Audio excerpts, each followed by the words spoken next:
Hello' everyone, মোৰ চেনেলৰ অন্য এটা ভিডিঅ'লৈ আপোনালোক সকলোকে পুনৰবাৰ স্বাগতম জনাইছোঁ। আজি ভাবিলোঁ বগৰীৰ মিঠা আচাৰ বনাওঁ, সেইকাৰণে আপোনালোককো দেখাওঁ বুলি ভাবিলোঁ। গতিকে ভিডিঅ'টো শেষলৈকে চাওকচোন। কেৰাহীখন গৰম হোৱাৰ পিছত মই ইয়াতে মোৰ বগৰী আচাৰটোৰ মিঠা আচাৰটোৰ পৰিমাণ অনুযায়ী তেলখিনি দিলোঁ। এতিয়া তেলখিনি অলপ গৰম হোৱাৰ পিছতে ইয়াতে মই 2 সাফৰ পাঁচফোৰণ দিছোঁ। আৰু লগতে মই দিবলৈ লৈছোঁ এনেকৈ বগৰীটো অলপ ৰদাই পেলাই এনেকৈ ফালি ফালি থৈছিলোঁ। তাৰপিছতেনে মই এতিয়া পাঁচফোৰণ লগত তেলতে বগৰীখিনি দি 1 মিনিটমান ভাজি ল'ম।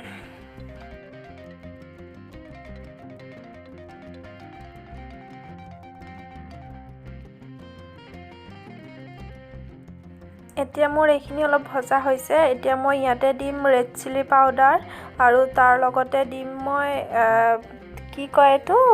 গোটা জিৰা আৰু লগতে দিম মই শুকান জলকীয়া গুড়ি কৰি থৈছিলোঁ, সেইখিনি মই তাতে দি দিম যাতে মিঠাও হয়, অলপ খাবলৈ জ্বলাও হয়, এনেকুৱা হয় আৰু টেঙাটো হ'বই অকণমান, বগৰীটো অলপ টেঙা আছে।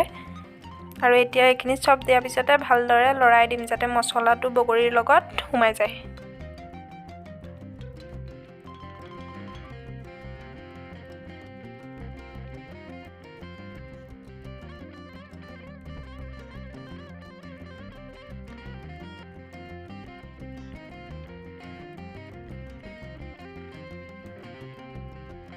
আৰু এই মছলাখিনি বগৰীৰ লগত ভালদৰে মিহলোৱা হৈছে।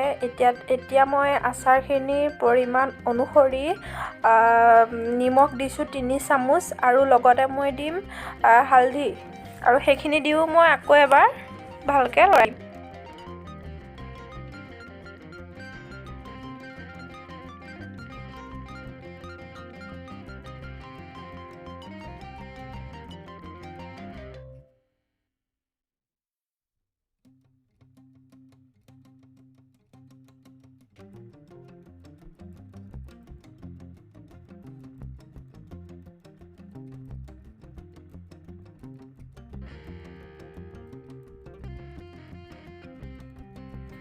মা মছলা, নিমখ, হালধি সকলোবোৰ দি ভালদৰে লৰাই দিলোঁ। এতিয়া মই যিখিনি গুড় মিহি মিহিকৈ কাটি ৰাখিছিলোঁ, সেইখিনি এতিয়া মই বগৰীৰ লগত দি দিছোঁ। যিহেতু মই মিঠা আচাৰ বনাইছোঁ, এতিয়া মই বগৰীখিনি অলপ লৰাই দিম, গুড়টো গলিব নিদিম, যাতে অলপ সান খায় সেনেকৈয়ে দিম। গলিলেতো একদম পানী পানী টাইপ হৈ যাব না, আঠা আঠা হৈ যাব, সেইকাৰণে মই গলিব নিদিম, অলপ গৰম কৰি দিম।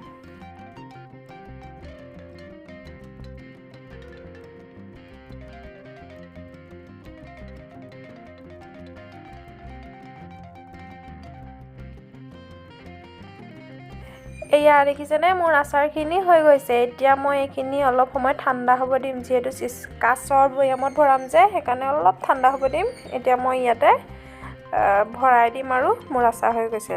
আপোনালোকৰ বাৰু মোৰ আচাৰ ৰেচিপিটো চাই কেনেকুৱা লাগিলে? যদি ভাল লাগিছে লাইক কৰিব, কমেণ্ট কৰিব আৰু শ্বেয়াৰো কৰিব, আৰু প্লিজ চেনেলটো ছাবস্ক্ৰাইব কৰি দিবচোন।